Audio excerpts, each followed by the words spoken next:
Nunca fuiste al cine. Todas las noches, en el 88.7 de tu dial.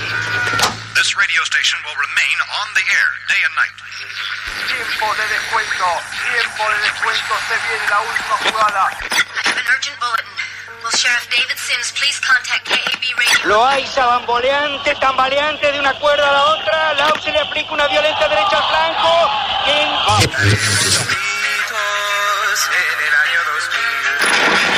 ¿Cuál es su deseo para esta Navidad? Mi deseo es cambiar de radiodifusora. En las siguientes 2 horas vas a vivir una experiencia cinematográfica en la radio. Apaguen sus celulares y disfruten la función. Comienza. Nunca fuiste al cine.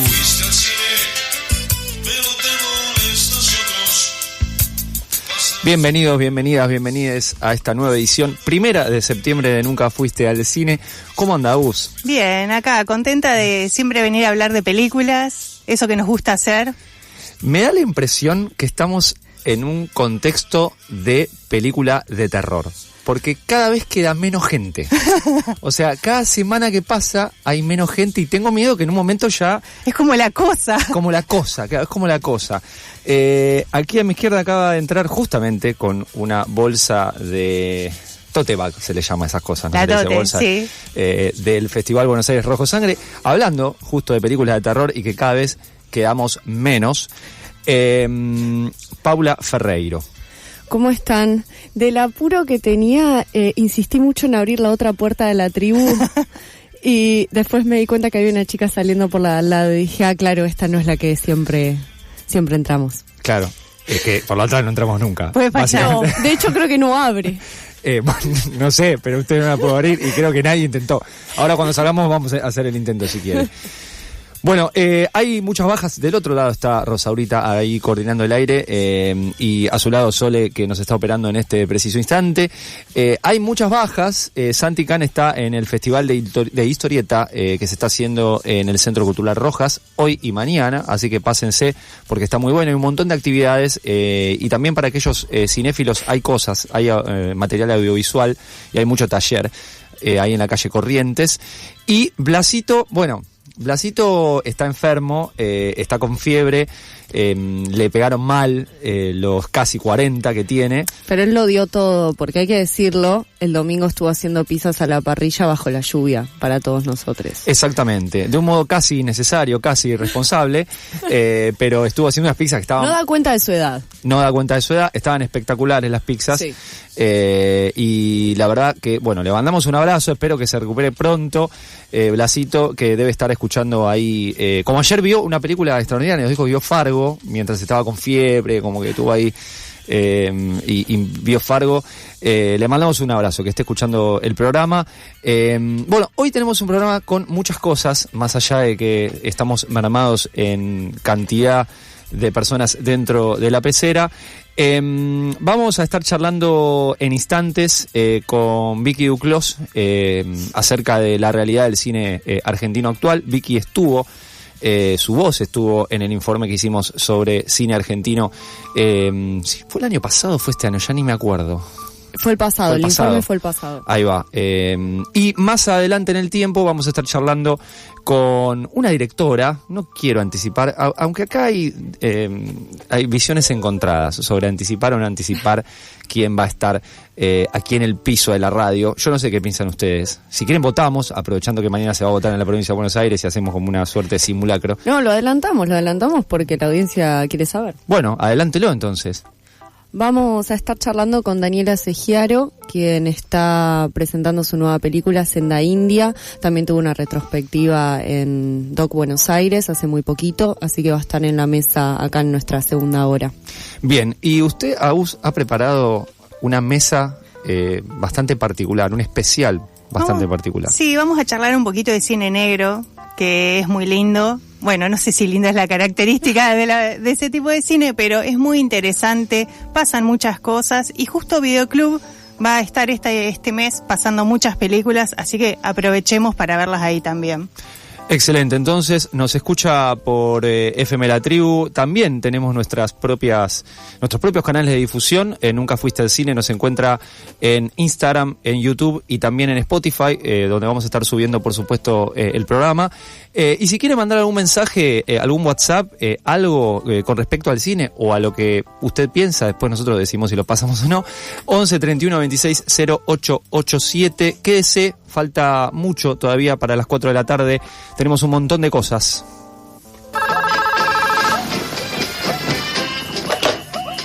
¿Hola? Silvia Prieto. ¿Quién habla? ¿Qué quiere? Por favor, no me corte. Habla Armani, el de Armani. Le pido que no me moleste. Estoy mirando una película. Estás escuchando Nunca Fuiste al Cine, tercera temporada.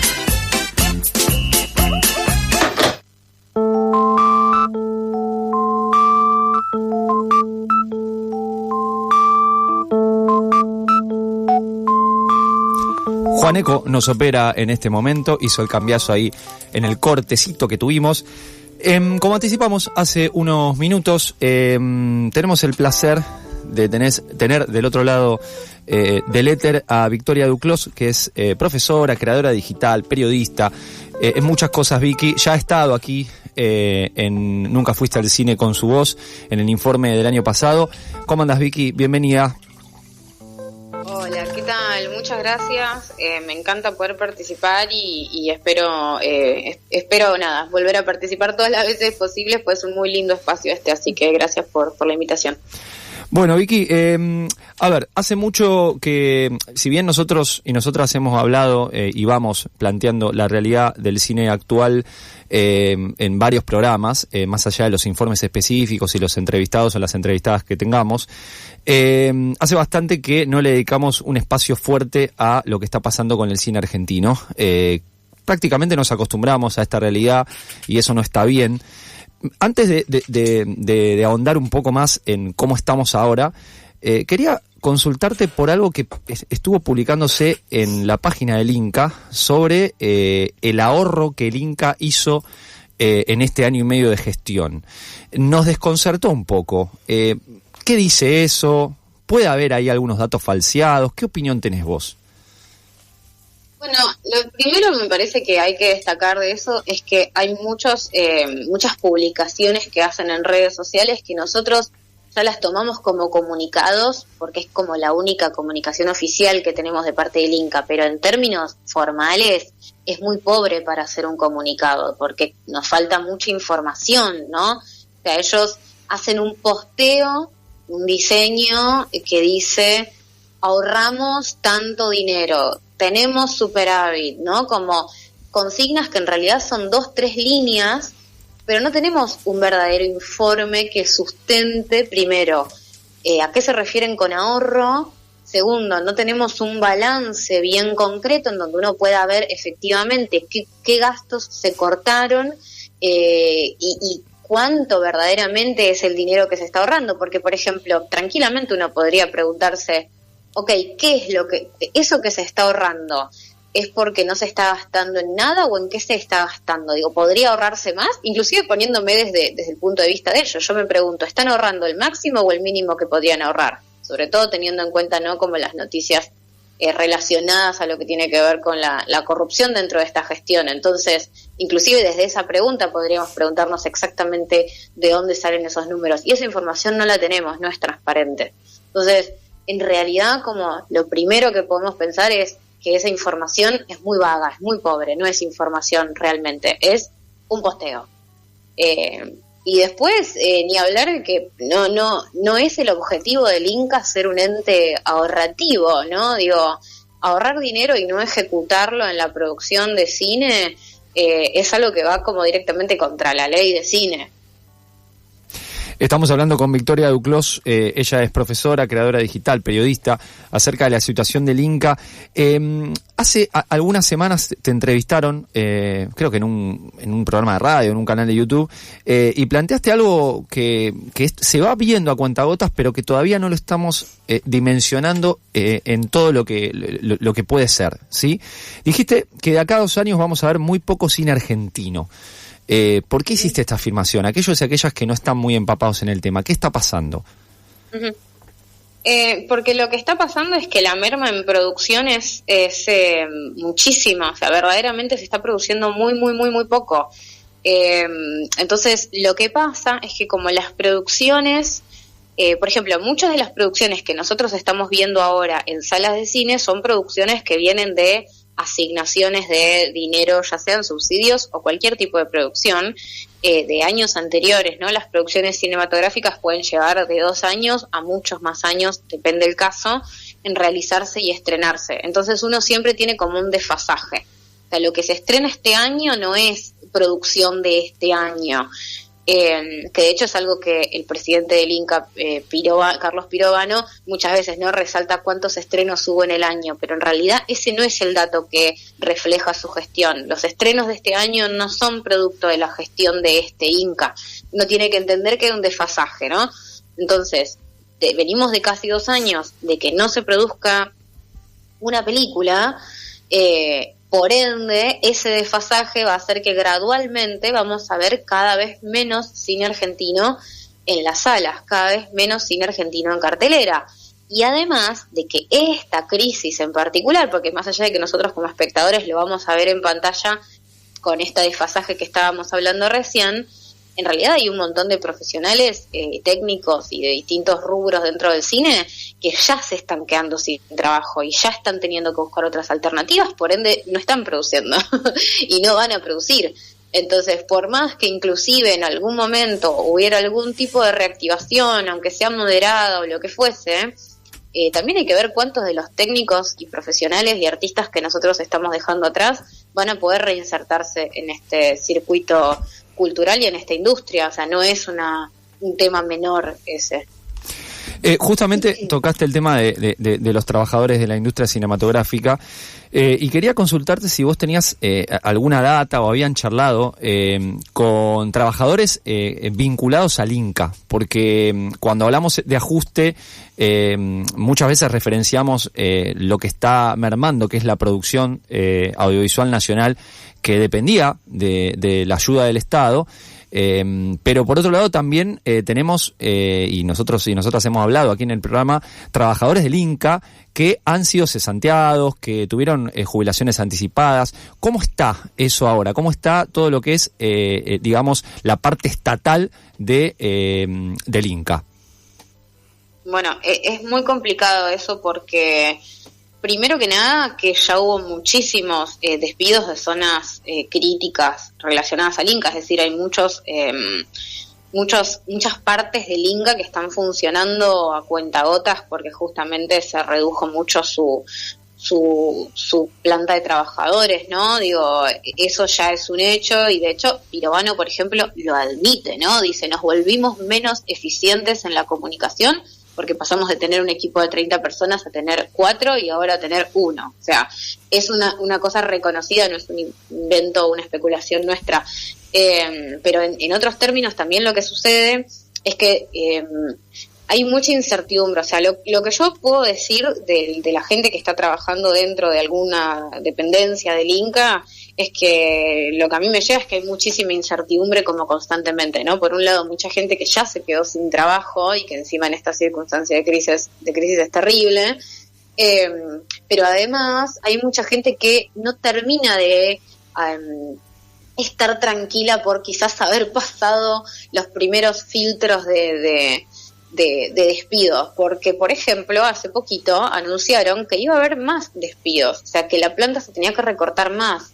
Lo dijo, bueno, esto Pirovano lo dijo en una entrevista que le pude hacer yo particularmente, en donde decía esto de, bueno, a mí ahora en tal mes se me vence lo que yo tengo que rendir al Ejecutivo Nacional, que es lo que tengo que rendir como cuentas de cómo están mis números y todavía necesito recortar más gente.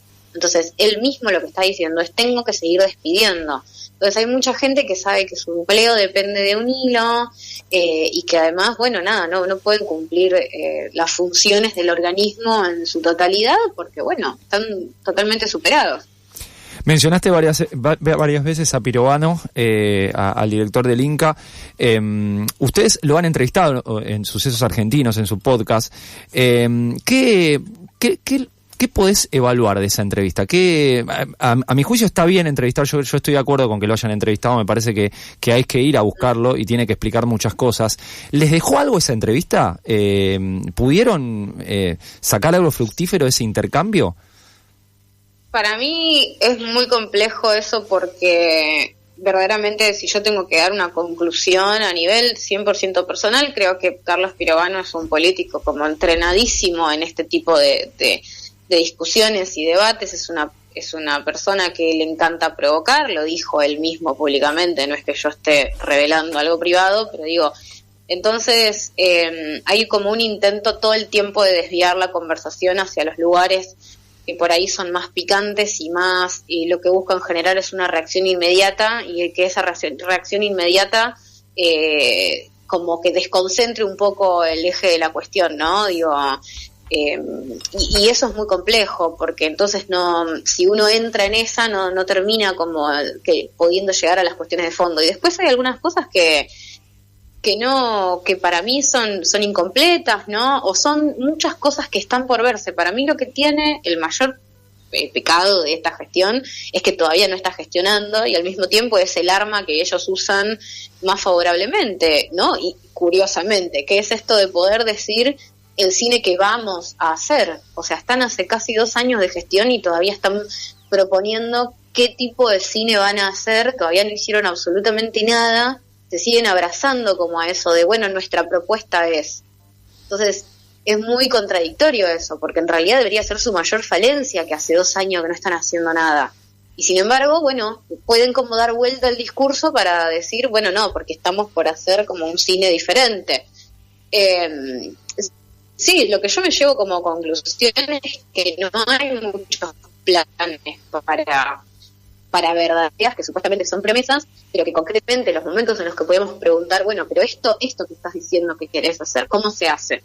Y no hay una respuesta concreta. Y me parece que es porque no hay un verdadero plan de hacerlo. Por ejemplo, ahora lo que sabemos es que hay concursos para algunas películas, para algunos guiones o para algunas series que se están otorgando, pero también, bueno, esos concursos todavía tienen que ser ejecutados, hay que ver cómo se van a manejar con ese dinero. Los créditos que se están dando son créditos que son alarmantes para parte de la industria que no puede participar de esos créditos porque es como hipotecar tu casa para poder tratar de hacer una película. Digo, son como cosas muy, muy, muy complejas que no tienen nada que ver con cómo funcionaba el Inca antes. Entonces, bueno, nada, es una situación muy compleja y a mí me parece que Pirovano está como muy alineado a la forma de gestionar de este gobierno en general. Digo, miremos a cualquier otro rubro en este momento.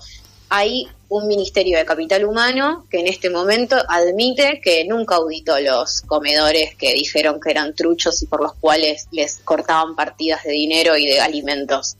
Y sin embargo, pasa de largo. Entonces es un poco lo mismo que pasa en el Inca. ¿Por qué pasaría distinto? Esa es por lo menos mi lectura de él como presidente del Inca en este momento. Me parece que es exactamente coherente con cómo se están gestionando cualquier otra área y dependencia del Estado. Es muy claro eso y no tiene consecuencias. Entonces, no tiene costo político, o sea, como que hay algo que en este contexto no existe el costo político, pareciera. Nadie paga un costo político por nada, o por lo menos no ha llegado ese límite por el cual alguien paga un costo político, y no se rinden cuentas como corresponden. Y son pocas las herramientas para pedir que se rindan cuentas como corresponden. Entonces es un momento muy, muy complejo. Están como muy cómodos con esta forma de gestionar. Estamos hablando con Victoria Duclos. Ella es periodista, creadora de contenido y también es profesora. Y quería dejar esta última pregunta para hacerte, Victoria, salvo que quieras agregar algo más. ¿Cómo afecta desde tu perspectiva esta realidad audiovisual nacional a los pibes y las pibas que deciden estudiar una carrera afín? Bueno, es muy difícil esto, porque hay algo que es muy triste, que es que ya había para mí una cuestión de que había que pensar en... Porque el que estudia cine en algún punto también hay toda una discusión sobre el cine argentino, ¿no? Sobre, bueno, qué tipo de cine quieren hacer los estudiantes que van y estudian cine. Ahora directamente estamos como dando tantos pasos para atrás que nos volvemos como a preguntar qué cine van a hacer la gente que quiere hacer cine, ¿no? Digo, Es como, me parece que hay un vacío muy, muy riesgoso. Y además, en términos generales, también estábamos tratando, me parece, de dar pasos hacia una formación de espectadores y demás, que también se retrocede, ¿no? Digo, insertar el cine argentino por fuera de lo que son los estudiantes propiamente de cine es lo que nos ayuda también a generar nuevas audiencias y que todo esto se industrialice mucho más. Digo, yo creo que hoy el cine está como en un momento en el cual no es una promesa de industria, ¿no? Como que de repente eso se diluyó muchísimo, salvo quizás por las plataformas, y eso sabemos que es algo muy reducido y muy limitado, pero digo, esto de pensar en que el que está estudiando cine se está formando ¿para qué? ¿No? La pregunta es el ¿para qué? Y por suerte hay un para qué, que es el para qué artístico, expresivo y de necesidad de generar un producto cultural que refleje lo que está pasando, y ese será probablemente el cine que venga. Pero después hay un para qué que tiene que ver con lo más elemental, que es comer, formar parte de una industria, vivir de esto, ser parte de un circuito que genera trabajo y que genera prestigio alrededor del mundo, porque es lo que estaba haciendo Argentina hasta el momento, con muchas cosas totalmente perfectibles. Pero entonces me parece que ese para qué es muy complicado, ¿no? Digo, ¿qué hacemos acá invirtiendo? Me pongo en el lugar de un estudiante y digo, ¿qué hacemos acá invirtiendo como en este capital creativo, en cultivar ese capital creativo en pos de qué, ¿no? Yo creo que, bueno, nada, igualmente en los momentos de crisis emergen como justamente, por lo menos es mi esperanza, ¿no? Que los más jóvenes sean los que estén gestando un nuevo para qué, que es lo que en este momento me parece que está todavía muy, muy inicial y muy débil, ¿no? Ahí estamos todavía como en un momento de sufrimiento a nivel crisis personal, de trabajo social, de tejido social y demás, que todavía no dio lugar a esa respuesta, pero creo que el cine que vendrá será la respuesta de esos jóvenes de para qué se hace cine, y después se tendrá que volver a empezar, porque verdaderamente lo que están dejando es algo muy vaciado. O sea, yo sinceramente creo que se va a tener que volver a empezar. No veo otro panorama posible. No sé si eso responde un poco a tu pregunta, pero es verdaderamente un tema muy, muy amplio y muy todavía abstracto, ¿no? Vicky, muchas gracias. Ha sido un placer, como siempre. No, gracias a ustedes y a disposición siempre que pueda participaré. Victoria Duclos, creadora de contenido, profesora, periodista, acerca de la realidad del cine argentino actual. Quédese, falta mucho todavía para el final del programa y hay muchas cosas por escuchar. Inventó una máquina perfecta. No blasfemes, hijo. El hombre ha inventado numerosas máquinas, pero olvida que él mismo es una máquina mucho más complicada que todas las que ha inventado. Ahora no habrá límites. Nunca los hubo. El hombre no conoce ni sus límites ni sus posibilidades. Ni siquiera conoce hasta qué punto no se conoce. Nunca fuiste al cine.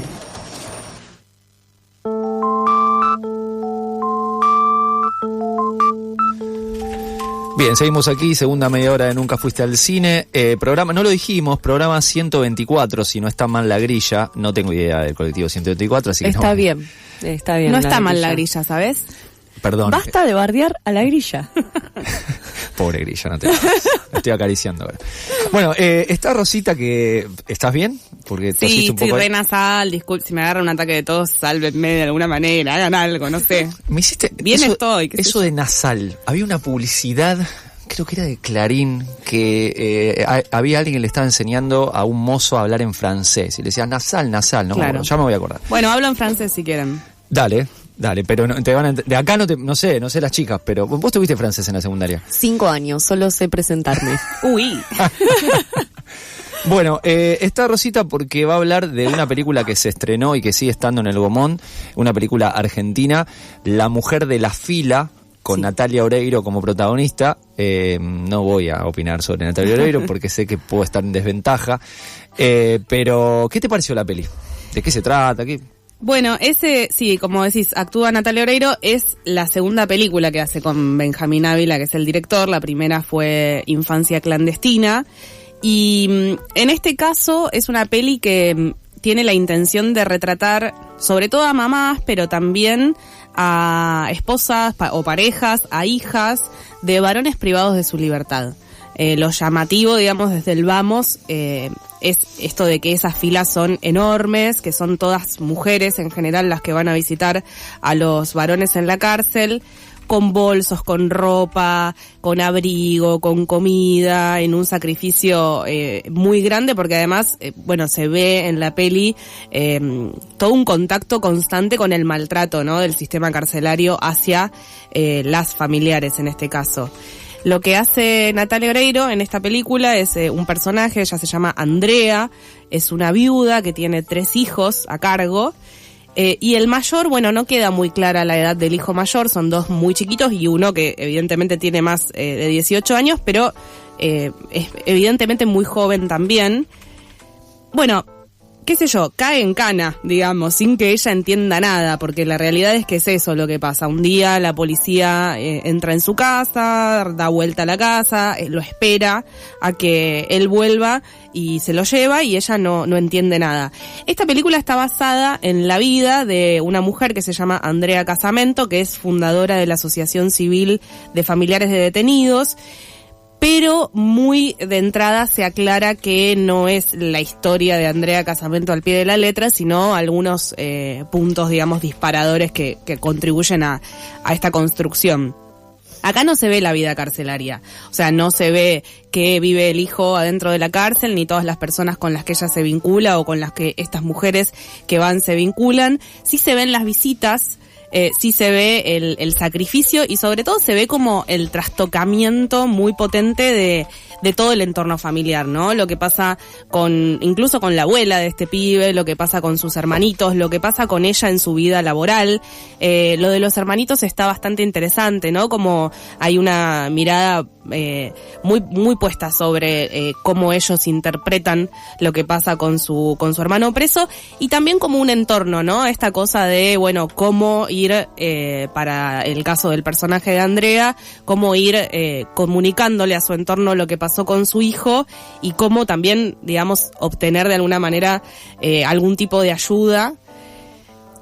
Como les decía, ella empieza a visitarlo en la cárcel y empieza también en paralelo todo un proceso judicial en el cual él tiene que esperar unos meses, unos 6-8 meses, hasta que llegue un juicio donde se defina finalmente qué es lo que va a pasar con él. Y en ese mientras tanto ella empieza a vincularse con todas estas mujeres de la fila.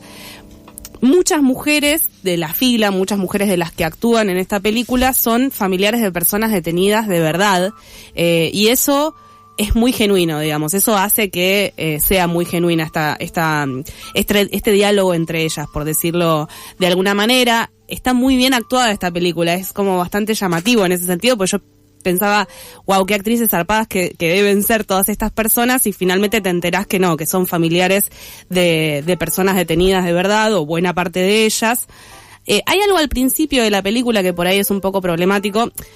No es que sea al principio, me parece que al principio es más notorio y después un poco se va diluyendo por ahí esta suerte de pretensión que tiene la película, porque es un poco, a mí me resultó, un poco forzada quizás la sorpresa de ella o la negación, ¿no?, respecto de mi hijo no robó, o esta idea de que vieron como esta mirada sobre a veces algunas personas que entran en determinado problema y creen que ellas son diferentes que todo el resto al que le pasa, ¿no? Como hay en las primeras escenas de la película como una pulsión de ella por no ser parte de todo este colectivo, de todo este universo en el que queda inmersa de una forma muy violenta, claramente.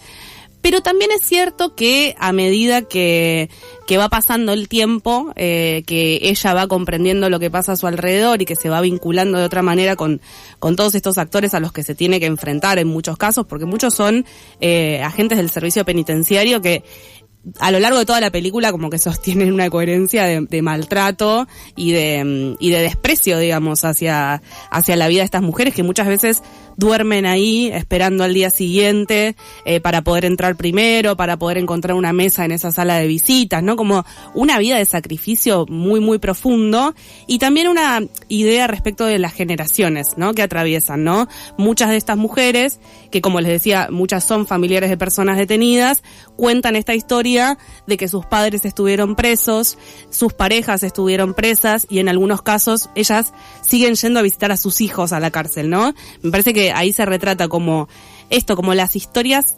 familiares detrás de un lapso muy breve de tiempo que nos muestra la película, en la cual, bueno, Andrea tiene que ir a visitar a su hijo y va siempre a visitar a su hijo. Y esta atmósfera, eso, a medida que va pasando el tiempo en la peli se va volviendo más y más genuina, así que me parece que es una peli bastante interesante en ese sentido, y que hace foco en estas cuestiones, me parece, en el trastocamiento, por un lado, de la vida familiar de las personas que tienen familiares privados de su libertad, de su vida económica, de sus trabajos, de cómo tienen, por ejemplo, para adaptarse a los días y horarios de visita, que encontrar otras formas de buscarse la vida, formas de llegar a la cárcel, en fin. Y esta cuestión súper crítica respecto de el trato con las familias de quienes van a visitar a personas privadas de su libertad, de las actitudes del servicio penitenciario, y en particular nos muestra un compromiso más allá de la condena o no de su hijo y de la situación, digamos, de cuánto puede durar esa situación de su hijo en la cárcel. Bueno, un compromiso del personaje de Andrea con todas estas injusticias con las que se va encontrando y que tiene que ir paulatinamente aceptando, ¿no? Cada vez más, hasta que, bueno, encuentra la forma de sobreponerse a eso y de alguna manera de confrontarlo, de hacer una serie de alianzas colectivas que le permiten transitarlo de una forma no tan tortuosa, pero nunca deja de serlo, digamos. Muy bien, entonces, Ro ha hecho su crítica. Me aguanté la tos hasta el final. Muy bien, excelente. La mujer de la fila, decía la crítica sobre La mujer de la fila, película argentina de Benjamín Ávila, que se estrenó el jueves y que va a estar, imagino que bastante tiempo en el Gaumont y en otros cines también. Ya volvemos. You know how to whistle, don't you, Steve? You just put your lips together and blow. ¿Nunca fuiste al cine? También se ve. Búscanos en YouTube y ponele cara a los mejores momentos del programa.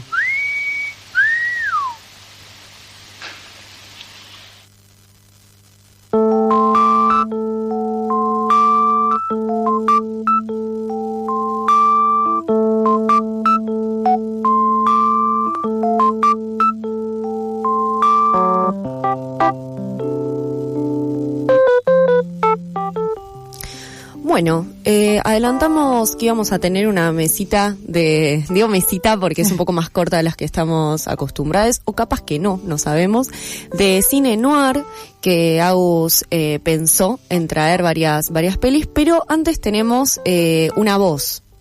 Vamos a escuchar la voz de Videoclub, que nos va a contar algunas cositas del cine negro y qué va a haber en la programación de septiembre.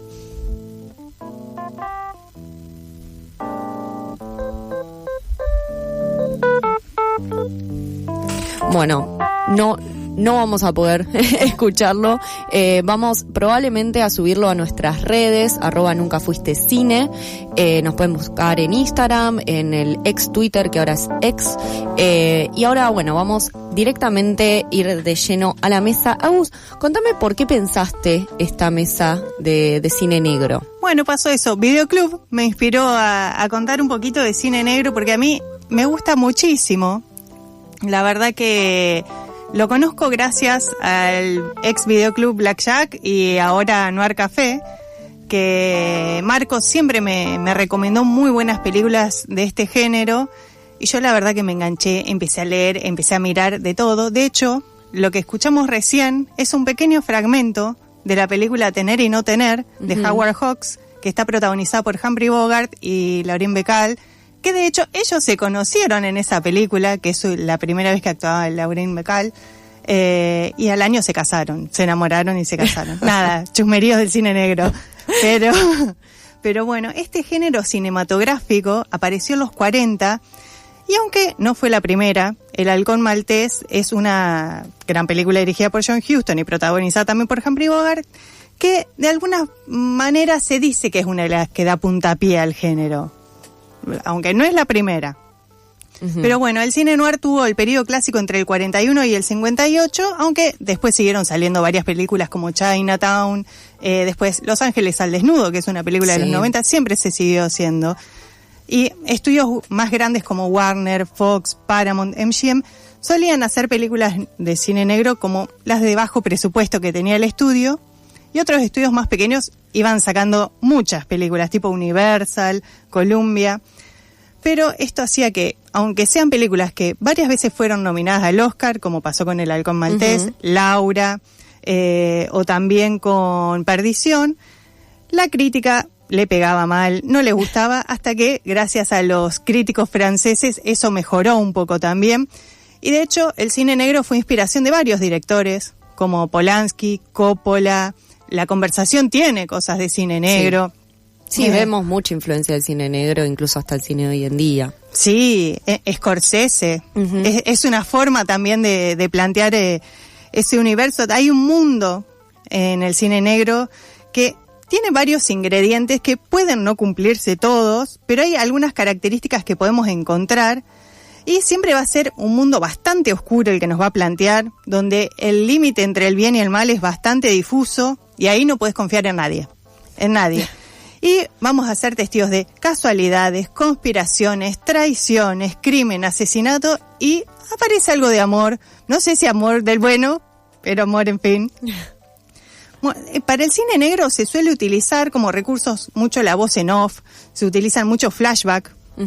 También visualmente tiene una fotografía impresionante, juegan mucho con los claroscuros, y también tiene ángulos de cámara rarísimos. Sí, porque el cine negro, si hablamos un poco de los antecedentes del cine negro en otros cines anteriores y movimientos artísticos, principalmente tiene tres pies muy importantes, que es el cine de gángsters, porque se venía haciendo 1920, bueno, la ley seca, 1929, la crisis en Estados Unidos, eso se empieza a reflejar en el cine, empieza a haber muchos delincuentes que son protagonistas de películas que siempre eran reprendidos al final, el héroe, digamos, el antihéroe nunca terminaba bien en este tipo de películas. Después también toma mucho del cine expresionista alemán, que acá es esto que mencionabas, el tema de los claroscuros, de las luces, de las sombras, de las formas opresivas también estas temáticas angustiantes que mencionabas, la represión, el autoritarismo, la muerte, la locura, la traición, entre otras cosas. Y también hay una cuestión del montaje y de esos planos medio oblicuos, que también más adelante voy a mencionar ahí un antecedente del cine negro que ya lo deben estar pensando cuando nombramos este tipo de montaje y de planos. Y por último, realismo poético francés, ¿no? Que es este cine de la década del 30, que es un poco hijo de su época, está nacido entre guerras, es premonitorio de la Segunda Guerra Mundial, que también utiliza muchas sombras densas, marcadas, estos ambientes aplastantes, y profundiza en esta idea que tiene el cine negro del fatalismo, ¿no? O sea, de que no hay posibilidad de torcer el destino.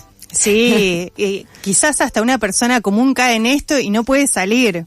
Que también esto se basa mucho en libros, en la literatura, sobre todo en libros de Chandler, de Raymond Chandler, que hay siempre un personaje detective, lo cual no significa que el cine negro tenga todas las películas detectives. Exactamente, sí, de la literatura, bueno, se inspira mucho en las novelas Pulp Fiction, como la película de Tarantino, y que esos autores venían de este tipo de literatura y terminan siendo, bueno, guionistas de películas. Sí, bueno, de hecho, él va a ser guionista de una película de la que voy a hablar después. Bueno, pero estas películas suelen transcurrir en ciudades grandes como Los Ángeles, Nueva York, San Francisco, porque la mayoría se transcurre en Estados Unidos. El cine negro es muy de Hollywood. Claro. Sobre todo en la época que comentaba. Y había muchas cosas que se insinuaban, pero no pasaban porque también estaba el Código Hays. Exactamente. También vamos a encontrar varios personajes. Sí. ¿Qué es el Código Hays? Bueno, es un código que generaba varias restricciones en cuanto a lo que se podía mostrar o no mostrar en pantalla. En esa época, por ejemplo, no se podía mostrar determinado tipo de besos o determinadas cosas. Bueno, en Cinema Paradiso se ve cómo cortan todas las escenas Claro. de los besos, y de repente la gente está ahí esperando el beso y pum, corta a los tipos de vuelta hablando. Exacto, es eso. O sea, había muchos cortes. De hecho, se dice que en Hitchcock, para Psicosis, él como que tuvo que cortar la escena de la ducha, pero no la cortó nada, parece, porque le decían, en esta parte se ve algo, y él dijo, sí, ya la corté, y no la cortó nada. Pero bueno, también vamos a encontrar en el cine negro varios personajes o tipos de personajes que pueden o no pueden aparecer en las películas, pero en varias se ve. Porque, por ejemplo, por un lado, va a haber un protagonista, que en algunos casos es un detective privado, pero como comentaba, puede no ser, que suele ser solitario, cínico y siempre tiene una carga del pasado. Él suele llevar el relato y este protagonista en varias ocasiones puede ser perseguido. No en todas, pero puede serlo.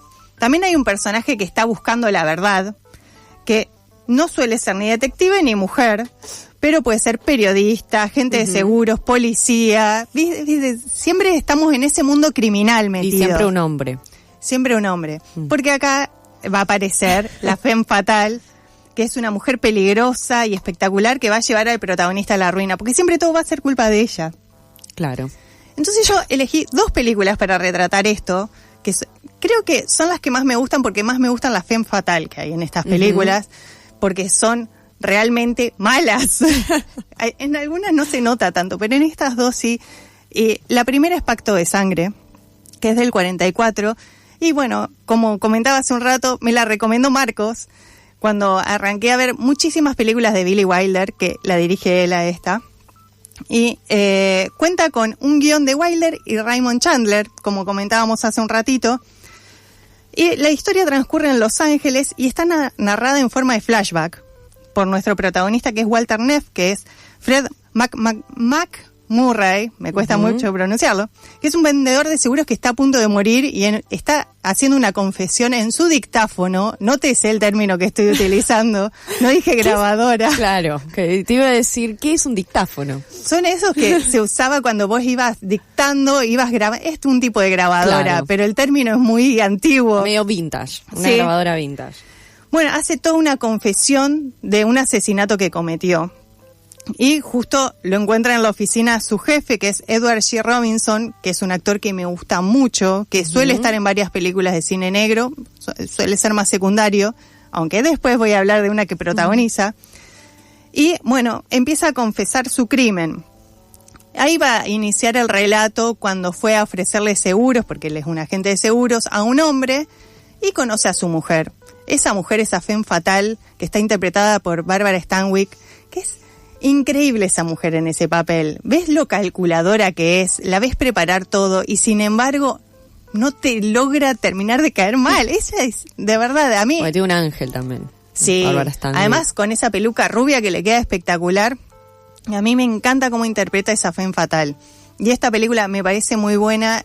Se dice, y yo lo creo también por las cosas que he leído sobre el cine negro, que es una de las películas que mejor lo encuadra.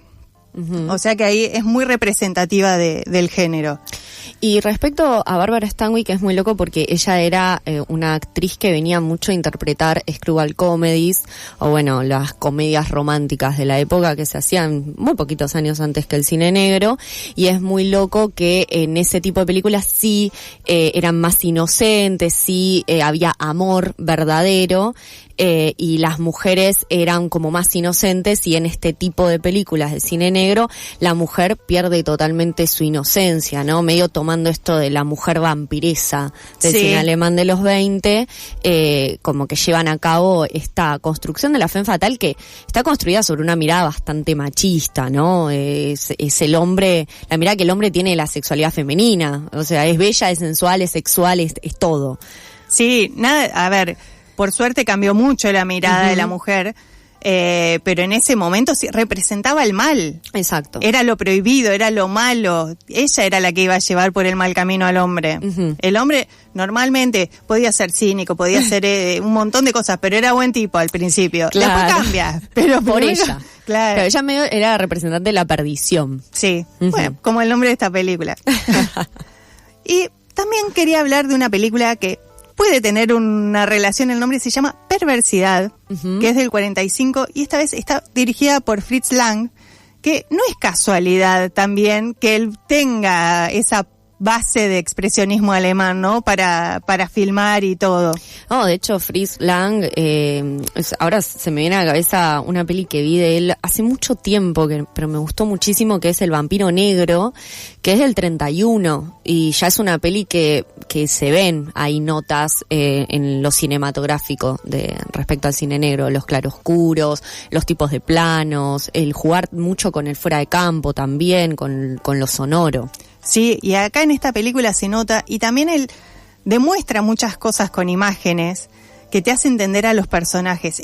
A mí esta película quizás no gustó tanto cuando salió, pero a mí yo cuando la vi me impresionó mucho por el tipo de personajes que tiene. Va a transcurrir en Nueva York, donde conocemos a un cajero interpretado por Edward G. Robinson, que hablábamos recién de la otra película, que no es feliz en su matrimonio, pero él encuentra en la pintura felicidad. La verdad que la pasaba re mal en la casa, era muy dominado por su mujer. Un día que salió de un festejo de la oficina, conoce a una mujer en la calle a la que ayuda porque ella estaba siendo atacada, que la mujer es Joan Bennett, que también es una actriz impresionante e interpretando este papel es muy buena. Y queda completamente enamorado, pero ella lo va a usar porque es mala.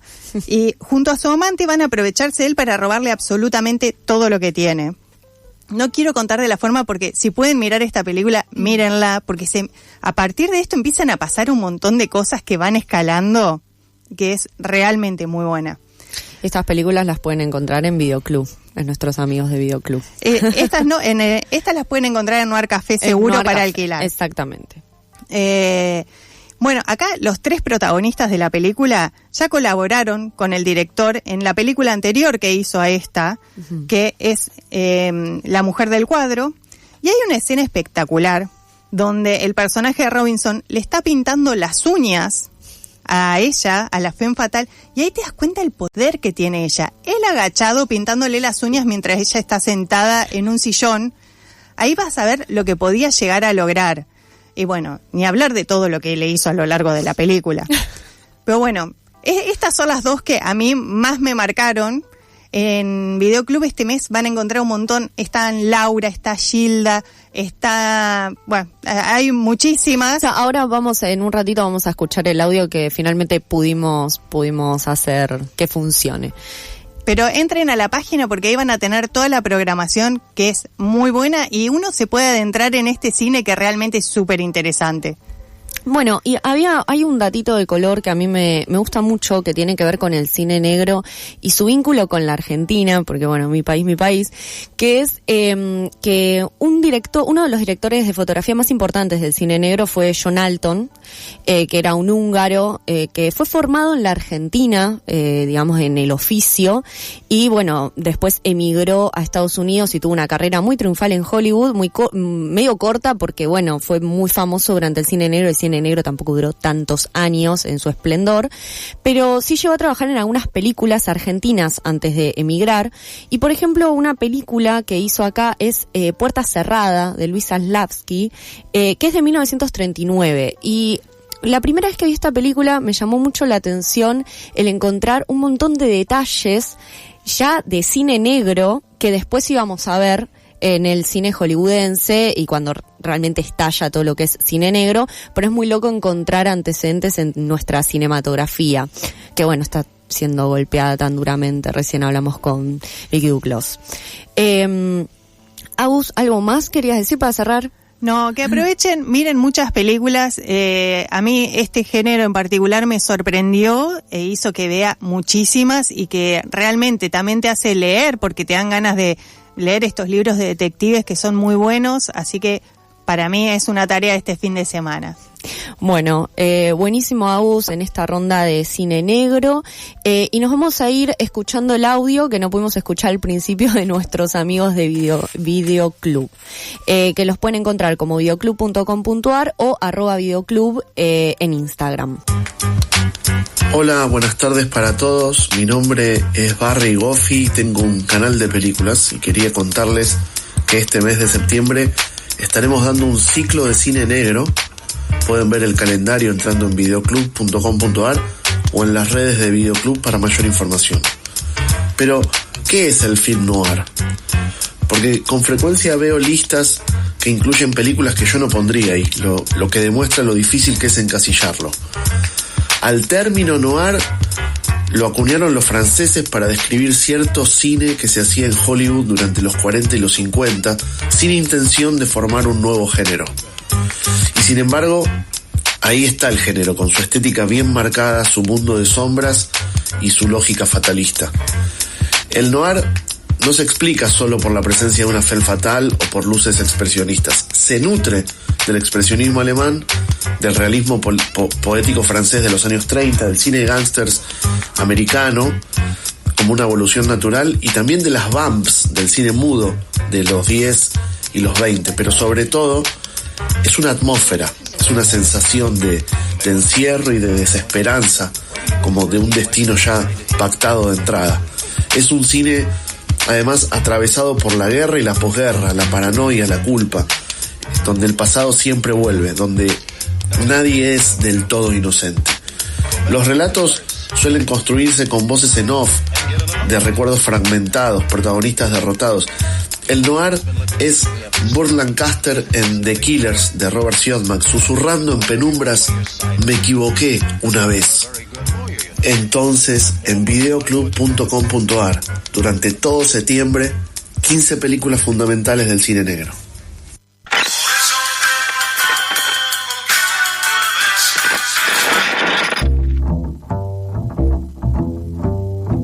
Menos de 60 minutos es un mediometraje. Arranca la segunda hora de Nunca Fuiste al Cine. Tercera temporada.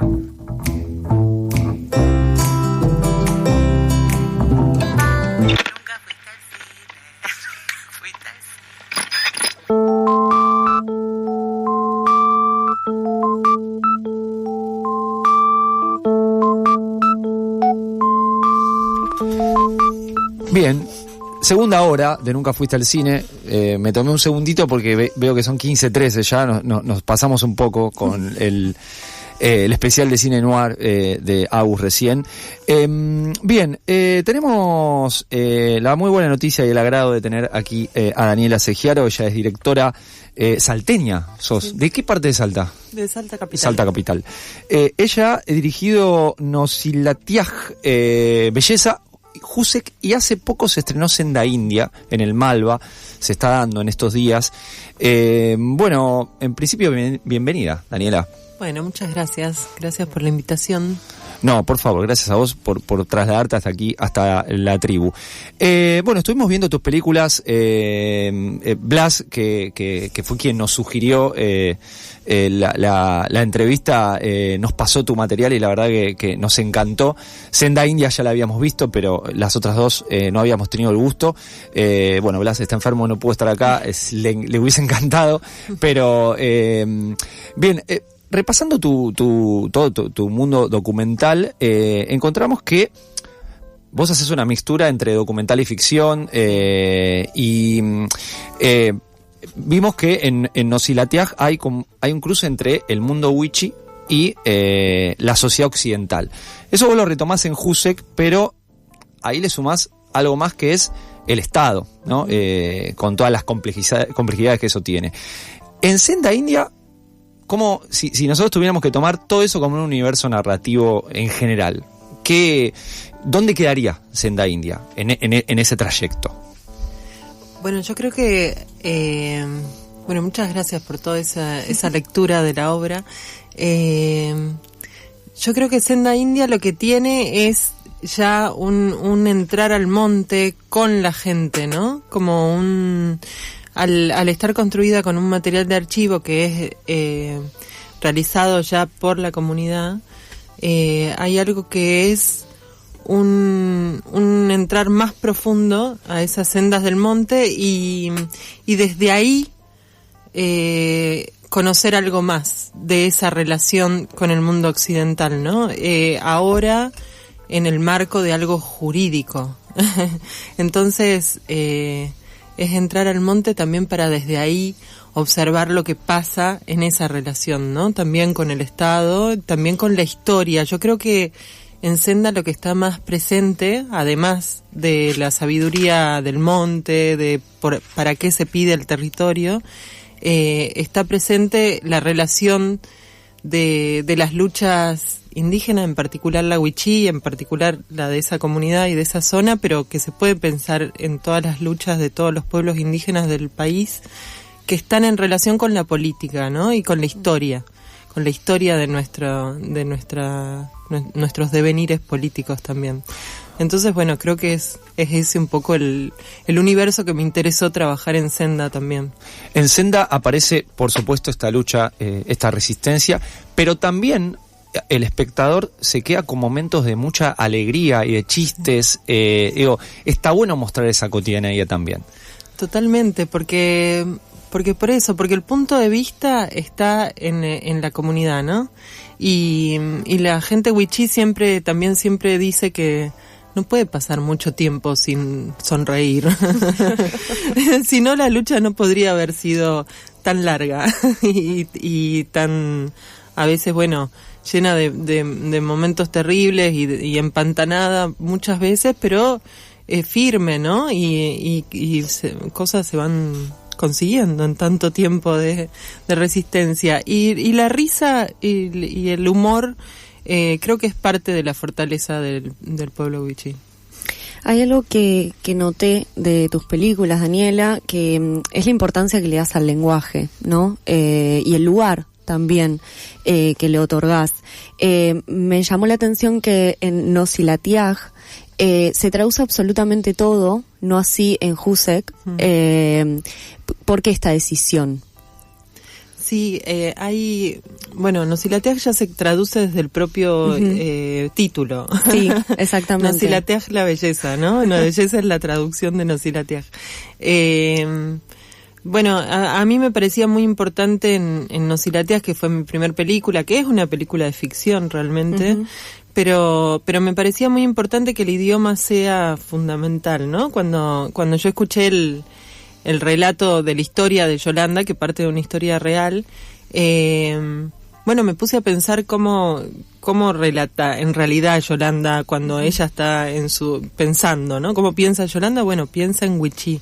Entonces, para mí eso fue como algo muy importante, que no es que uno va aprendiendo mientras hace también las películas, y eso fue como un eje central, terminó siendo un eje central de la película, pensar en el idioma. Se traduce todo, sí, porque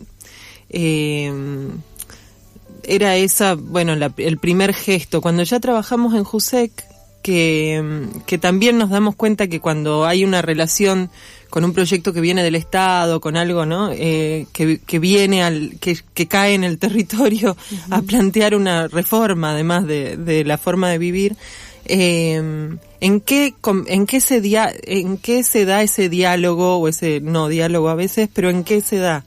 Se da generalmente en español, y no se tiene en cuenta que la gente habla otro idioma, ¿no? Es como, entonces ahí empezamos a pensar como en esas idas y vueltas del no entender el idioma del otro, y ya la intención de que a veces no esté traducido es también sentir que la lengua es un refugio también para la gente, y que uno a veces puede quedar, si no sabes wichí, quedas afuera.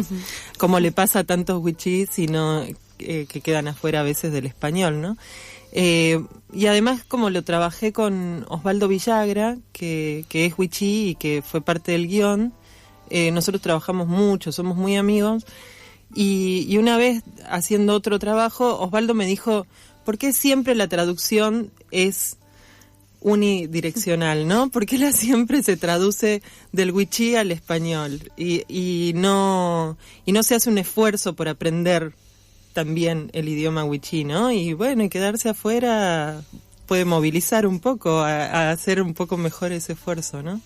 Estamos hablando con Daniela Segiaro, directora salteña ella, que estrenó hace muy poco Senda India. Justamente hablando del intérprete, ¿no? En Senda India aparece en un momento, ahí hay una tensión, ¿no? Cuando aparece el Estado, ¿no? Explorando el monte.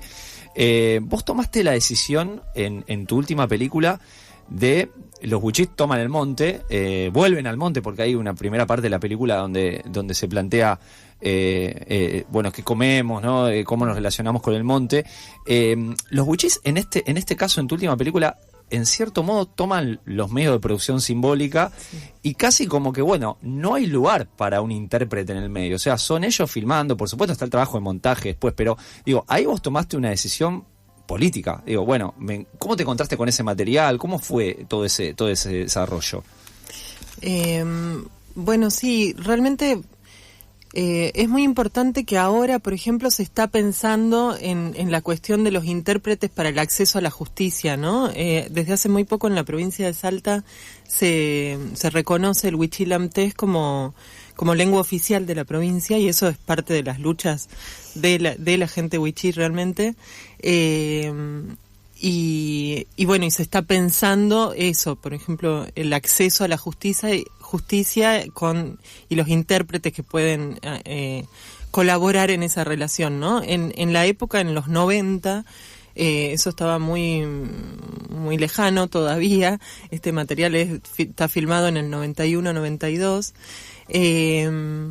Y sí, se ve claramente eso, ¿no? Que no hay esa figura, pero en relación al trabajo hecho con el material, creo que sí, que yo me fui dando cuenta que a partir de que Miguel Ángel Lorenzo, que fue el que filmó, el que se enamoró y tomó esa cámara como una herramienta realmente para narrar, me fui dando cuenta que Miguel Ángel realmente tenía ganas de hacer una película ya desde cuando estaba filmando, ¿no? Y él, bueno, me confió estos materiales con un interés claro, me parece a mí. Él lamentablemente falleció muy poquito después de que nos llevamos a digitalizar las cosas, entonces no pude conversarlo con él, pero en el ver, eran 30 horas de material las que él había filmado mientras la cámara funcionó. Después la cámara se rompió y él no siguió filmando. Pero al aparecer toda esa cantidad de horas y una mirada de alguien que está usando la cámara realmente como un recurso narrativo y tomándola como un gesto político también, porque se está filmando el monte, pero se está filmando para que se entiendan desde adentro los reclamos territoriales, para comunicarse con el blanco, ¿no? Por eso hablan mucho en español. Sí. Se habla poquito en wichí, se escucha menos el wichí, pero porque son todas como posturas para comunicarse con un juez, primero, porque esto era parte de las pruebas que presentaron para ganar ese juicio, que lo ganaron, y por otro lado, creo que para comunicarse con el mundo blanco y que se entienda un poco más desde adentro qué son los reclamos territoriales. Entonces ahí yo tomé realmente la decisión de trabajé mucho el montaje de este material, pero tratando de que surja eso que el material tenía y no sobreescribir, ¿no? De alguna forma disolverse un poco como autor en ese material y hacerlo un poco más comunitario de alguna forma y más puesto en el sentido de conversar con Miguel y con esa gente que filmó en ese momento, ¿no? Entonces, bueno, sí, la política, lo político de la película también es eso, ¿no? Yo lo tomé como una postura autoral de alguna forma, como disolverse en ese registro que es tan maravilloso, como que sentía que todo lo que se ponga por fuera nos sacaba de ese espacio, ¿no? Que se construye con ese. Entonces, bueno, sí tiene pasajes o el uso del relato cinematográfico que yo puedo hacer, digamos, es más que nada para volver a sumergirnos, ¿no? Para por momentos salir un poquito y volver a entrar y conocer eso desde adentro, ese material. Incluso hay partes que a propósito dejamos como si fuera crudo, ¿no? Hay algo como, nada, estos glitches, estas cosas, como que uno sienta que está viendo algo que es un registro directo, ¿no? Y bueno, obviamente 30 horas de material no se pueden ver de corrido, entonces bueno, organizarlo en 1 hora y media fue como la tarea, pero para sentir eso, que uno, a mí el material me fascinó tanto que yo sí podía estar las 30 horas, hacer la película directa, ¿no? Y me parecía que estaba bien, pero bueno, no, tiene mucho trabajo de organización, de armado de un relato ahí adentro, ¿no? Pero que no se salga de lo que ya trae el material, digamos. Hay algo también en tus películas anteriores de que la naturaleza tiene mucho poder en lo visual y podría ser incluso un personaje más dentro de las pelis, porque también hay una cuestión de el habitar esa naturaleza y es, sobre todo se ve en Husek ese habitar de manera tan diferente de la comunidad wichí y de los hombres blancos de alguna manera, que son los que van a construir. ¿Cómo pensás ese vínculo, o sea, la construcción de ese vínculo en relación con la naturaleza, con el territorio, con el habitar el mismo? Bueno, sí, creo que cuando uno trabaja en esa zona y con esas comunidades, realmente el monte es el hogar, ¿no? El territorio es parte del ser wichí, es como, no se puede diferenciar de alguna forma. Y el territorio también es el lenguaje, ¿no? Todo eso está unido, está junto, y sí, en las películas creo que se ve claramente cuando aparecen estos cuerpos extraños que irrumpen, ¿no? Husek justamente parte de observar cómo estas como ruinas del progreso, ¿no? Que van quedando por ahí, que van siendo como van modificando, pero el paisaje, por supuesto, el monte está habitado por la gente, por las civilizaciones del monte y las sendas, ¿no? Tiene esta idea, la gente lo recorre, lo habita, el monte se hace también con el estar con la gente, no son cosas naturales, son civilizaciones que trabajan, que viven ahí, ¿no? Pero que plantean de otra manera, es lo contrario al desmonte, la senda, ¿no? Es lo contrario a ese desmonte que se ve en Husek. Son formas de concebir el territorio opuestas y bueno, y esa tensión para mí es muy importante que se sienta ya en los planos, ya en ese encuentro o en esos desencuentros, ¿no? Con los personajes occidentales, que es lo que un poco uno puede percibir cuando atraviesa esos espacios, ¿no? ¿Cómo va a estar en el Malva, pero cómo es el recorrido de Senda India? ¿Va a estar en Buenos Aires, pero en otras provincias? ¿Sabes algo? ¿Puedes anticipar? Sí, bueno, está llegando a Buenos Aires también después de un recorrido. Bueno, claro, contá antes. Siempre sí. Muy porteñocéntrico el nuestro. ¿Cómo fue en Salta, por ejemplo? A ver. Bueno, en Salta primero la pude exhibir en la comunidad.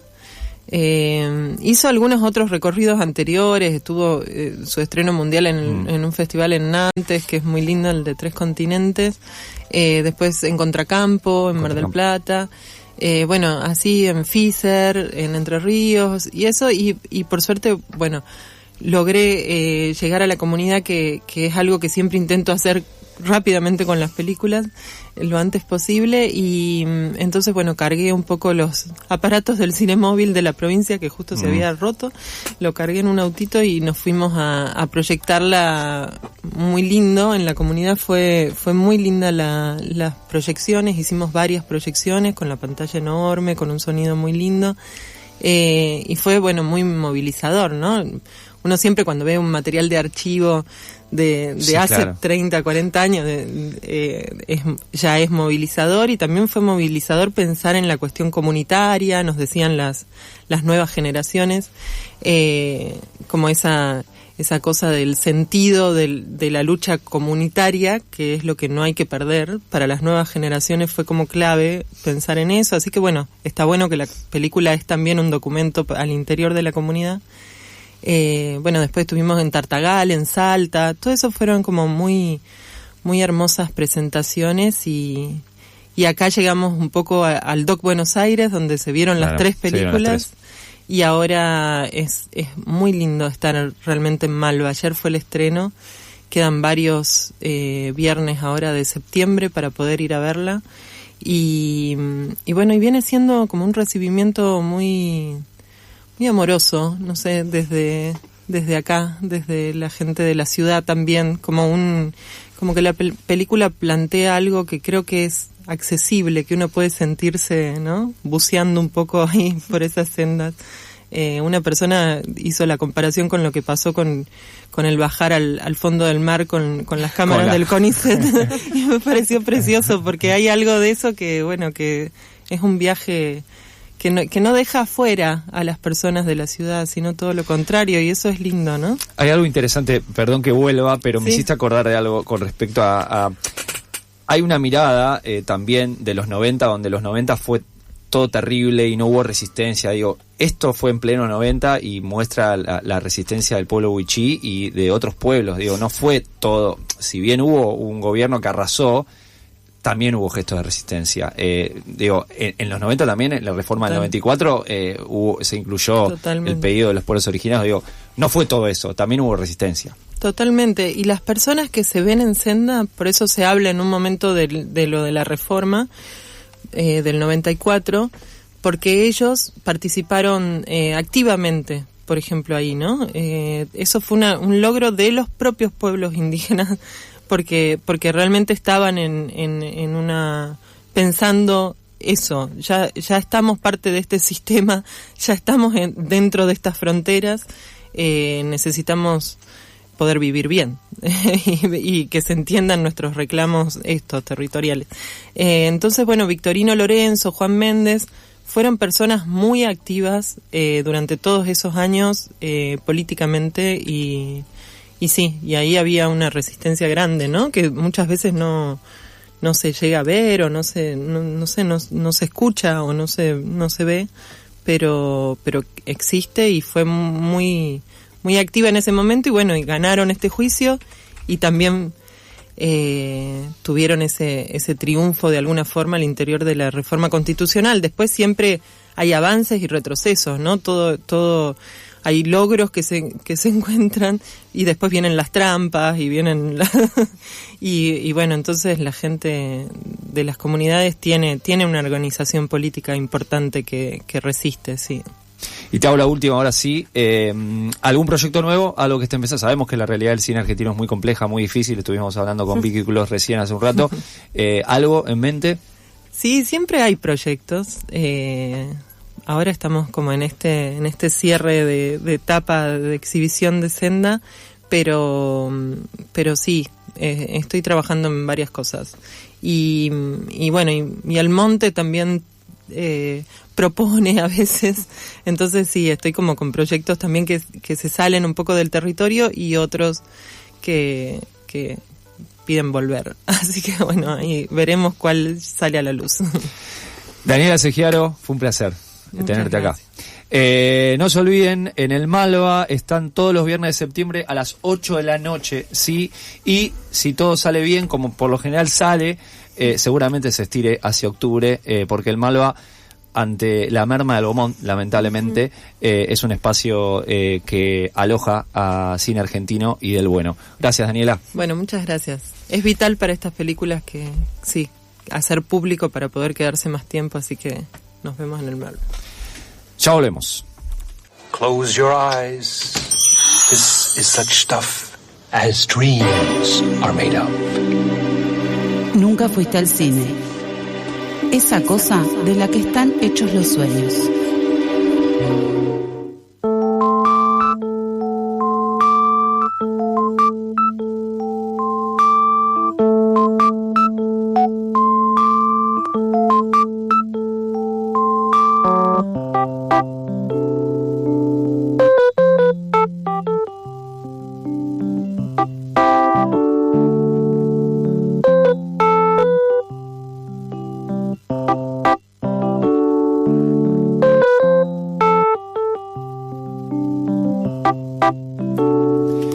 Bien, últimos... ¿Cuánto? A ver, soy malo para las matemáticas. 18 minutos, más o menos. Muy bien. ¿Nunca fuiste al cine? Bien. 19 minutos 5 segundos. Ahí está. Rosaura ha vuelto aquí, se ha cambiado, como Jagger. No, Jagger ya lo dije, hay otros que se cambian también en el escenario. A ver, acá tengo anotado a un director que a mí me suena, Fernando Salem, por Samba. Exactamente, sí, es verdad. Y estoy tratando de recordar en qué momento lo mencioné por Samba. No me acuerdo. ¿Fue en este programa? Porque vos tenés otro programa. Acá. Fue en este programa. No se hace, no te pongas envidioso y empieces a tirar facturas por lo bajo. Claro, participo en La Revancha los jueves de 6 a 7 de la tarde, pero no me acuerdo por qué lo mencioné acá a Fernando Salem. Ahí en La Revancha está Blas también, ¿no? En La Revancha está Blas Martín. ¿Vino el jueves, Blas? Sí. Ah, bueno, y acá no vino Blas. Bueno, no, te prepara un poco. Bueno, volvamos a lo que nos compete. Fernando Salem. A ver, además de Samba. Yo soy fans. Soy fans de Salem. Sí, claro, es uno de los autores y uno de los creadores de Samba, Fernando Salem, pero tiene 2 películas muy bellas. ¿Qué puedo decir? De verdad, en serio, soy bastante fan de su trabajo. Y bueno, yo hago zapping en Cinear a veces. Y en Cinear hay cosas muy bonitas para ver. Hay 2 películas de Fernando Salem que por suerte siguen estando disponibles y que nada, no pierden, digamos, vigencia de alguna manera. Así que me han invitado a comentarlas y se las comento. Bueno, a ver, ¿qué tengo anotado acá? Decilas vos. La primera, que es la primera película además de Fernando Salem, es Cómo funcionan casi todas las cosas. Es una película tan simpática, tan llena de ternura. Es la historia de Celina, que tiene 20 y pico de años, que acaba de morir su papá, que está muy desencantada con su pareja, con su trabajo, y que toma la decisión de intentar encontrar a su mamá, a quien no conoce. Escuchó en algún momento durante su vida que su mamá estaba en Italia, pero no tiene la certeza de que es así. Y empieza entonces un trayecto en el que el primer objetivo que debe cumplir Celina es juntar la plata para viajar a Italia a ver si tiene la suerte de encontrar a su mamá. Pero bueno, vieron que a veces es muy importante, mucho más importante ese recorrido, y entonces nos empezamos empezamos a acompañarla, a Celina, en ese recorrido para juntar plata para viajar a Italia, que es, digamos, un anhelo bastante ambicioso, por decirlo de alguna manera, y se encuentra con... por eso tiene tanto esta simpatía, ¿no? Porque este anhelo ambicioso que termina, digamos, poniéndola en este lugar de quizás responderse esta pregunta, ¿cómo funcionan casi todas las cosas? Se encuentra con el personaje de Pilar Gamboa, y Pilar Gamboa le ofrece trabajo vendiendo una enciclopedia, justamente llamada Cómo funcionan casi todas las cosas. Tampoco es que el personaje de Pilar tenga esas respuestas, ¿no? Son personas perdidas, desorientadas, que se van encontrando y que fingen algún tipo de certeza o seguridad acerca de lo que quieren. ¿Pero qué quiere? Ella quiere ir a Italia a ver a su mamá, Pilar quiere ir a vivir a Buenos Aires, ¿no? Como que la verdad es que son esos objetivos que quizás no sé si se terminan de decir a sí mismos, a sí mismas, que tan probables no son, ¿no? Y bueno, parece como un chiste, insisto, como con mucha ternura, la aparición de esta enciclopedia que responde cosas como cómo hacer que un bebé deje de llorar, o cómo hacer para no morir de cáncer. Preguntas complejas, cosas no tan fáciles. Preguntas de todo tipo, y también preguntas muy sencillas también, que aparentemente responde esta enciclopedia. Y en este trayecto en el que Celina se une a Pilar Gamboa para vender puerta a puerta esta enciclopedia que asegura tiene todas las respuestas que una persona necesita, se va cruzando con otros personajes que le dan de alguna manera, algunos le dan información sobre su mamá, otros le dan algunos empujoncitos, y fíjense lo que son estos personajes secundarios, entre muchas comillas, Porque, por ejemplo, uno de ellos es Rafael Spregelburg, otra es Marilú Marini. Digo, estos son los personajes secundarios de la película, cómo funcionan casi todas las cosas. Y bueno, es una historia que va construyendo y va narrando el afecto de las personas,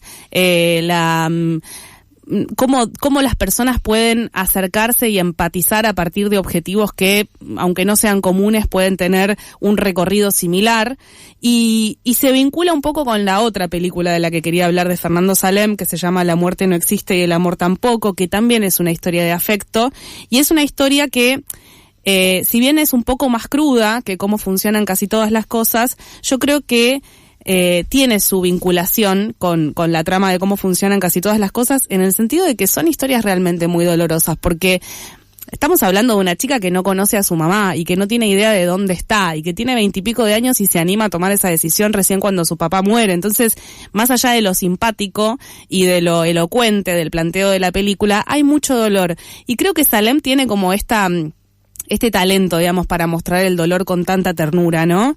Y en La muerte no existe y el amor tampoco, también se encuentra, digamos, este talento, más allá de que la sinopsis tiene un planteo que te parte el corazón, que está basado en una novela, creo que se llama Agosto, la novela de Romina Paula, y es una chica que se llama Emilia, adulta, que es oriunda de Santa Cruz y que vive en Buenos Aires hace muchos años, y que vuelve a Santa Cruz a quedarse en la casa de los papás de su mejor amiga.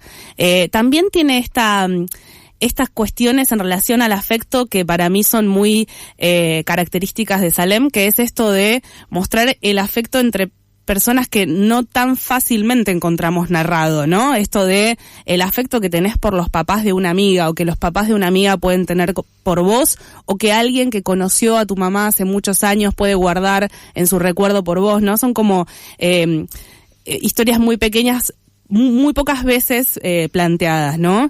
Y en este caso, su amiga, la amiga de Andrea, la amiga de Emilia, la protagonista, su amiga se llama Andrea, se suicidó, y sus papás la invitan a Emilia a quedarse unos días con ellos y a decidir juntos qué hacer con las cenizas de Andrea. Es una peli muy tranquila, porque son unos días que ella pasa en la casa de los papás de su amiga, y ella dialoga constantemente con su amiga muerta, que aparece y que le dice cosas también muy simpáticas y muy tiernas. Otra vez como el dolor narrado con tanta ternura que no... lo que te parte el corazón es lo que ya sabes que pasó, pero no hay una búsqueda en ese sentido de hurgar desde un lugar... como lacrimógeno, ¿no? Por eso digo que es una peli tranquila, en la que ella dialoga con su amiga, dialoga con algunos personajes que hace tiempo que no ven, transita este duelo por la muerte de su amiga, y también reflota de alguna manera, vuelve a poner sobre la mesa este vínculo afectuoso con los papás de ella, que es tan lindo el vínculo con los papás de las amigas, ¿no? Como que todos tenemos en nuestra cabeza cómo nos cuidaron, no nos cobijaron los papás de amigas, y ellos muy presente la historia que ellas dos tuvieron en su adolescencia y en su adultez temprana, y la importancia que le dan al rol que tuvo para la vida de su hija, al punto de pedirle que vaya unos días con ellos a pensar en esto. Así que, nada, son dos películas que se encuentran en Cinear, que son realmente muy hermosas y muy... son como, no sé cómo decirlo, como, me sale la palabra elocuente, pero no es elocuente, son como pícaras, por decirlo de alguna manera. Son dos películas que te llenan de ternura, con historias muy dolorosas, pero también historias muy tangibles, muy visibles en la vida de todas las personas, ¿no? Entonces hay ahí como una resignificación de muchos dolores que todos pudimos haber atravesado, en esta ternura y en este sentimiento bello, de alguna manera, que nos dejan en la cabeza. Les invito a verlas. Bien, entonces La muerte no existe y el amor tampoco, cómo funcionan casi todas las cosas. La muerte no existe y el amor tampoco, además con música de Santiago Motorizado, tremendo. Las dos están en Cinear. En Cinear también están, no lo recordamos, Nosilatiaj y Jusek, que son las dos pelis de Daniela Segiaro, que acompañan Senda India, que la encuentran en el Malva los viernes a las 8 de la noche. Perfecto. Hay que ir a buscarlas, ¿sí? Esas pelis en Cinear. Ya volvemos. El hecho de haber cambiado el fílmico por el digital es muy diferente, para mí por lo menos. La cámara con el rollito que giraba tenía un ruidito, que era cuando se decía cámara y después acción. Ese momento entre el ruidito, que empezaba el ruidito y que tenías que empezar a introducirte en la acción, era una ayuda increíble porque te metía, o yo sentía así, que me metía como en algo sagrado que es el cine, ¿no? Porque el cine tiene algo de eternidad y de sagrado. Te estás metiendo en un campo de luz distinto, claro. Tenés una música, el perfume era distinto. Y con el digital no hay sonidito, claro. No hay ningún sonido, es plano todo eso. Entonces hay que inventarse o recrear algo de lo que antes sucedía. Nunca fuiste al cine.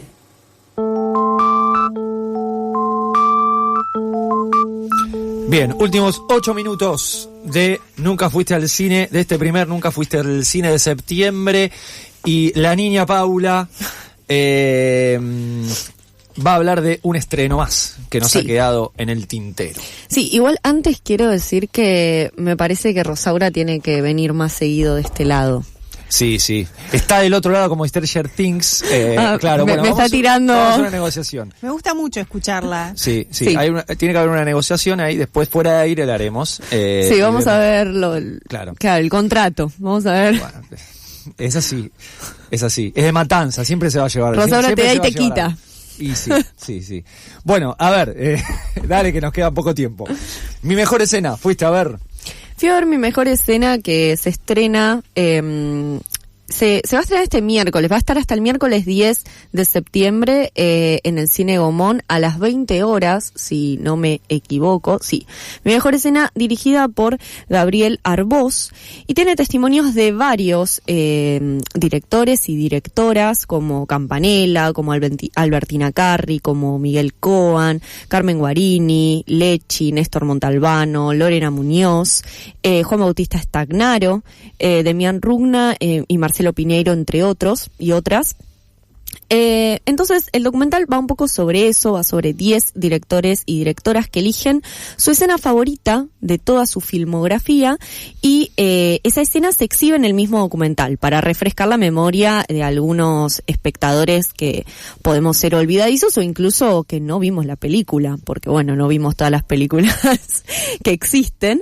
Entonces comentan esta escena en una especie de entrevista que a mi gusto poco tiene de lo que es una entrevista en sí, ¿no? Porque los directores hablan de la escena, pero no hay como un intercambio muy fructífero con el personaje que interpreta a la entrevistadora, porque yo supongo que es una actriz, ¿no? Porque no está Gabriel Arbós ahí entrevistando, claro, sino es una chica quien entrevista, y hay como un pequeño momento de ficción entre entrevista y entrevista, que es la chica cambiándose, vistiéndose para la entrevista, haciéndose el pelo, el maquillaje, y llegando siempre tarde y apurada a las entrevistas.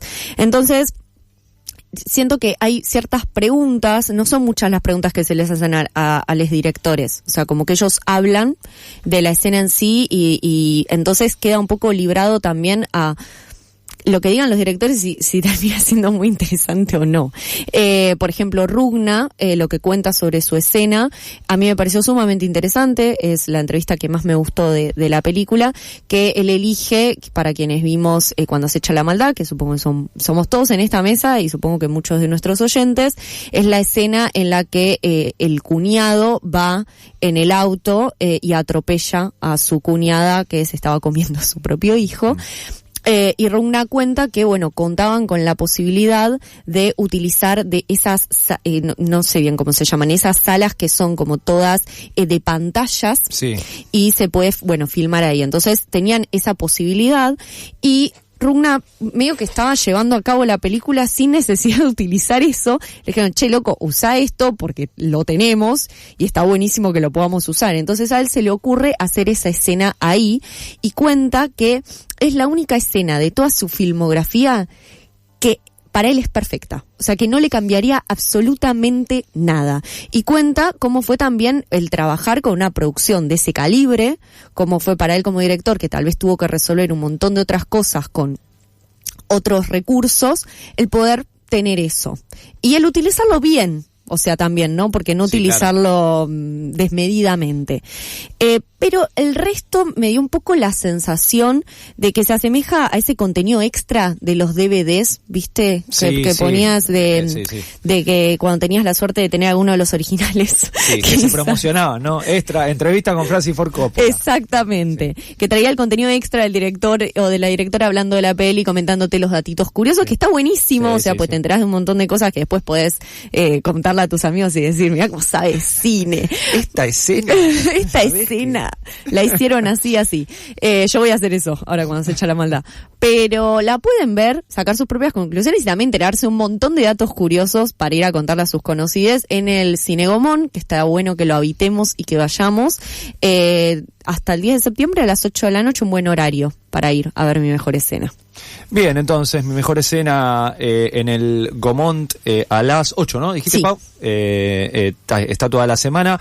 En el Malva, un datito que no dijimos con respecto a Senda India y aquellos y aquellas que son fanáticos de Nocturna, por ejemplo, que el fin de semana del 25 y 26, si no me equivoco, no se van a estar dando las películas, por lo menos Senda India el 26 no va a estar por una actividad que hay en el Malva, y ya nos había avisado Cristian la semana pasada cuando fuimos a ver The Thing, que hay un sábado de Nocturna, imagino que será para la misma fecha, que tampoco se va a pasar nada porque el 27 son las elecciones, bueno, no sé, no me interesa. El 27 de octubre. No, hay un evento en el Malva durante ese fin de semana que suspenden todas las funciones de cine, en el Cine del Malva. Listo, entonces, último fin de semana de septiembre, no hay actividad cinéfila en el Malva, Senda India no va a estar, y tampoco va a estar la función de Nocturna.